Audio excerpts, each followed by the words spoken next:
Hi ನಮಸ್ತೆ friends, welcome to Kolar kitchen. ಬನ್ನಿ friends, ಇವತ್ತಿನ ವಿಡಿಯೋದಲ್ಲಿ ಒಂದು ಯುನೀಕ್ ಆಗಿರುವಂಥ ಒಂದು ಸ್ವೀಟ್ ರೆಸಿಪಿನ ಹೇಳ್ಕೊಡ್ತೀನಿ. ಮಕ್ಕಳು ಏನಾದರೂ ಸ್ವೀಟ್ ಕೇಳಿದಾಗ ಈ ಥರ ದಿಢೀರಂತ ನಾವು ಸ್ವೀಟ್ನ ಮಾಡ್ಕೊಳ್ಬೋದು. ಮಕ್ಕಳಿಂದ ಹಿಡಿದು ದೊಡ್ಡವ್ರವರೆಗೂ ತುಂಬ ಇಷ್ಟಪಟ್ಟು ಎಂಜಾಯ್ ಮಾಡ್ಕೊಂಡು ತಿಂತಾರೆ. ಸಖತ್ ಟೇಸ್ಟಿಯಾಗಿರುತ್ತೆ. ಈ ವಿಡಿಯೋ ನೋಡಿದ್ಮೇಲೆ ಒಂದ್ಸರಿ ಖಂಡಿತ ಟ್ರೈ ಮಾಡಿ ನೋಡಿ. ಮಕ್ಕಳೆಲ್ಲ ಹಾಗೆಯೇ ದೊಡ್ಡವರು ಸಹ ತುಂಬ ಇಷ್ಟಪಟ್ಟು ತಿಂತಾರೆ. ಬನ್ನಿ ಇವಾಗ ಈ ರೆಸಿಪಿ ಮಾಡೋದಕ್ಕೆ ಏನೆಲ್ಲ ಬೇಕು, ಹೇಗೆ ಮಾಡೋದು ಅಂತ ನೋಡೋಣ ಬನ್ನಿ. ನೋಡಿ, ಈ ಕಪ್ಪಲ್ಲಿ ಅರ್ಧ ಕಪ್ ನಾನು ನೈಲಾನ್ ಸಬ್ಬಕ್ಕಿ ಅಂದರೆ ಸಣ್ಣ ಸಬ್ಬಕ್ಕಿ ಬರುತ್ತಲ್ಲ ಆ ಸಬ್ಬಕ್ಕಿನ ತಗೊಂಡಿದ್ದೀನಿ. ನೋಡಿ, ಅರ್ಧ ಕಪ್ ತಗೊಂಡಿದ್ದೀನಿ. ನೋಡಿ, ಈ ಬಟ್ಲಲ್ಲಿ ನಾನು ಅರ್ಧ ಕಪ್ ಸಬ್ಬಕ್ಕಿನ 2 ಅವರ್ ಮುಂಚೆನೇ ನೆನೆಸಿ ಇಟ್ಟಿದ್ದೀನಿ. ನೋಡಿ, ನೆಂದರೆ ಈ ಥರ ಮೆತ್ತಗಾಗುತ್ತೆ, ಅದಕ್ಕೋಸ್ಕರ ಒಂದು 2 ಅವರ್ ಮುಂಚೆನೇ ನೆನೆಸಿಟ್ಟಿದ್ದೀನಿ. ನೋಡಿ, ಇಲ್ಲಿ ಒಂದು ಪ್ಯಾನ್ ಇಟ್ಟು ಅದಕ್ಕೆ 1 ಗ್ಲಾಸ್ ನೀರು ಹಾಕ್ಕೋತಾ ಇದ್ದೀನಿ. ನೀರು ಕುದಿಬೇಕು. ಕುದಿಯೋಷ್ಟರಲ್ಲಿ ನಾವಿವಾಗ ಒಂದು ಮಿಕ್ಸಿಂಗ್ ರೆಡಿ ಮಾಡ್ಕೊಳ್ಳೋಣ.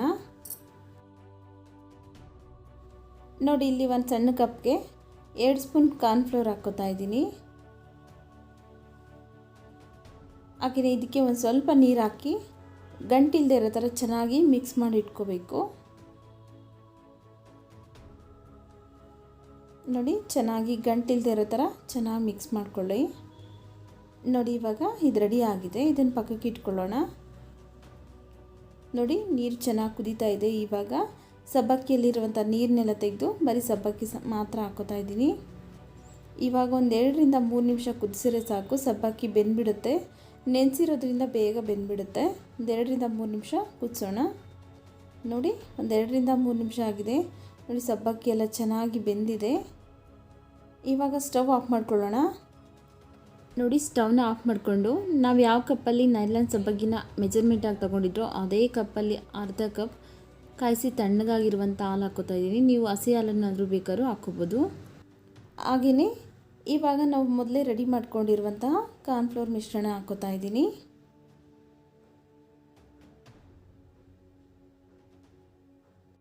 ನೋಡಿ, ಒಂದು 4 ರಿಂದ 5 ಡ್ರಾಪ್ ಆಗೋಷ್ಟು ಗ್ರೀನ್ ಕಲರ್ ಫುಡ್ ಕಲರ್ ಹಾಕ್ಕೋತಾ ಇದ್ದೀನಿ. ನಿಮ್ಗೆ ಯಾವ ಕಲರ್ ಬೇಕೋ ನೀವು ಹಾಕ್ಕೊಳ್ಳಿ, ಇಲ್ಲ ಫುಡ್ ಕಲರ್ ಬೇಡ ಅಂದರೆ ಸ್ಕಿಪ್ ಮಾಡಿ. ಹಾಗೆಯೇ ಅರ್ಧ ಸ್ಪೂನ್ ಏಲಕ್ಕಿ ಪೌಡ್ರ್ ಹಾಕ್ಕೊಂಡಿದ್ದೀನಿ. ಇವಾಗ ಸ್ಟವ್ ಆನ್ ಮಾಡಿಕೊಂಡು ಚೆನ್ನಾಗಿ ಗಂಟಿಲ್ಲದೆ ಇರೋ ಥರ ಮಿಕ್ಸ್ ಮಾಡ್ತಾನೆ ಇರಬೇಕು. ಕೈ ಬಿಡಬಾರ್ದು ಯಾವುದೇ ಕಾರಣಕ್ಕೂ. ಚೆನ್ನಾಗಿ ಒಂದು 2 ರಿಂದ 3 ನಿಮಿಷ ಮಿಕ್ಸ್ ಮಾಡ್ತಾಯಿರಿ. ನೋಡಿ, 2 ರಿಂದ 3 ನಿಮಿಷ ಆಗಿದೆ. ಈ ಥರ ಗಟ್ಟಿ ಆಗ್ತಾ ಬಂದಿದೆ. ನೋಡಿ, ಇವಾಗ ಇದಕ್ಕೆ ಅರ್ಧ ಕಪ್ ಸಕ್ಕರೆ ಹಾಕೋತಾ ಇದ್ದೀನಿ. ಸಕ್ಕರೆ ಎಲ್ಲ ಚೆನ್ನಾಗಿ ಕರಗಬೇಕು. ಮತ್ತು ಒಂದು 2 ನಿಮಿಷ ಚೆನ್ನಾಗಿ ಕುದಿಸೋಣ. ಇನ್ನು ಗಟ್ಟಿ ಆಗ್ತಾ ಬರುತ್ತೆ ಇನ್ನೂ ಸ್ವಲ್ಪ.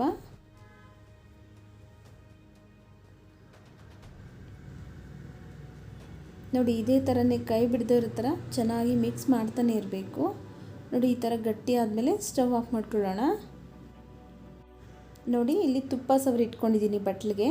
ಆ ಬಟ್ಲಿಗೆ ಹಾಕ್ಕೋತಾ ಇದ್ದೀನಿ. ನೀವು ಪ್ಲೇಟ್ಗಾದರೂ ಹಾಕ್ಕೋಬೋದು, ಇಲ್ಲ ಕೇಕ್ ಮೌಲ್ಡ್ ಇದ್ದರೆ ಅದಕ್ಕಾದರೂ ಸಹ ಹಾಕ್ಕೋಬೋದು.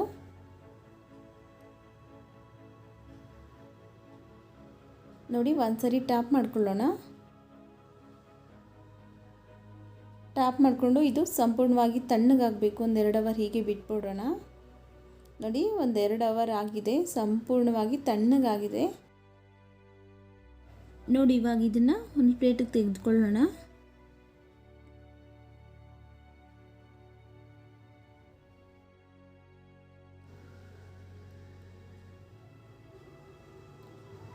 ನೋಡಿ, ಒಂದು ಸ್ವಲ್ಪನೂ ಬಟ್ಲು ಕಂಟ್ಕೊಳ್ದೇ ಕರೆಕ್ಟಾಗಿ ನೀಟಾಗಿ ಬಂದಿದೆ.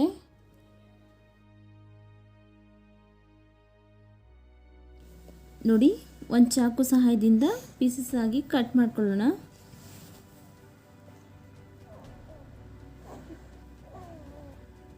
ನೋಡಿ, ಈ ಥರ ರೆಡಿಯಾಗಿದೆ.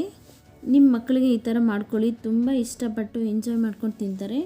ಈ ವಿಡಿಯೋ ಇಷ್ಟ ಆಗಿದ್ದರೆ ಪ್ಲೀಸ್ ಲೈಕ್ ಮಾಡಿ, ನಿಮ್ಮ ಫ್ಯಾಮಿಲಿ ಫ್ರೆಂಡ್ಸ್ಗೆಲ್ಲ ಶೇರ್ ಮಾಡಿ. ಹಾಗೆ ನಮ್ಮ ಚಾನಲ್ ಇನ್ನೂ ಸಬ್ಸ್ಕ್ರೈಬ್ ಮಾಡ್ಕೊಂಡಿಲ್ಲ ಅಂದರೆ ಪ್ಲೀಸ್ ಸಬ್ಸ್ಕ್ರೈಬ್ ಮಾಡ್ಕೊಳ್ಳಿ ಫ್ರೆಂಡ್ಸ್. ನಮ್ಮ ಚಾನಲಲ್ಲಿ ಇನ್ನೂ ಒಳ್ಳೆ ರೆಸಿಪೀಸ್ನ ಅಪ್ಲೋಡ್ ಮಾಡಿದ್ದೀನಿ. ಪ್ಲೀಸ್ ಎಲ್ಲ ವಿಡಿಯೋನೂ ನೋಡಿ ಸಪೋರ್ಟ್ ಮಾಡಿ ಫ್ರೆಂಡ್ಸ್.